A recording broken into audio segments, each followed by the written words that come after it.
হাসিনার অপকর্ম, চুরি, লুটপাট, দুর্নীতির তদন্ত করায় সচিবালয়ে ঘাপটি মেরে থাকা হাসিনার দালালেরা বিভিন্ন অপকর্মের ফাইলগুলোকে পুড়িয়ে ফেলেছে বলে মন্তব্য করেছেন জাতীয় নাগরিক কমিটির মুখ্য সংগঠক ও জুলাই শহীদ স্মৃতি ফাউন্ডেশনের সাধারণ সম্পাদক সার্জিস আলম। আমলাতন্ত্র ও প্রশাসনে যেসব চাটার দল এখনো ঘাপটি মেরে লুকিয়ে আছে তাদের শেকড় থেকে উপড়ে ফেলার হুঁশিয়ারিও দিয়েছেন তিনি।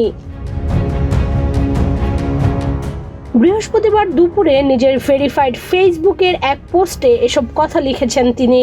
সার্জিস লিখেছেন, বিগত 16 বছরে আওয়ামী লীগের যারা চার্টার দল ছিল তাদের মধ্যে অন্যতম স্টেক হোল্ডার ছিল আমলাদের বৃহৎ একটা অংশ।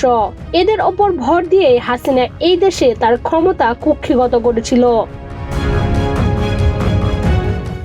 সচিবালয়ে বিগত সরকারের কর্মকর্তাদের উদ্দেশ্যে তিনি লিখেছেন, যখনই বিপ্লবীরা হাসিনার অপকর্ম, চুরি, লুটপাট, দুর্নীতির দিকে নজর দিয়েছে, সেগুলোর বিরুদ্ধে তদন্ত শুরু করেছে, তখনই সচিবালয়ে ঘাপটি মেরে থাকা হাসিনার দালালেরা বিভিন্ন অপকর্মের ফাইলগুলোকে আগুনে পুড়িয়ে দিল।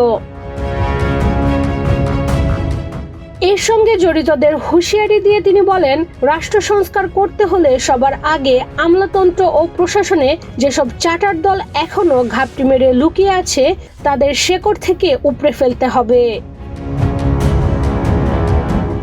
বৈষম্য বিরোধী আন্দোলনের সহযোদ্ধাদের উদ্দেশ্য করে তিনি বলেন, সাবধান করার সময় আর নেই।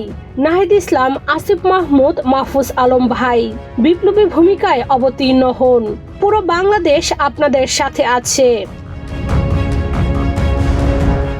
এর আগে গতকাল দিবাগত রাত 1:52 সচিবালয়ের 7 নম্বর ভবনে আগুন লাগে।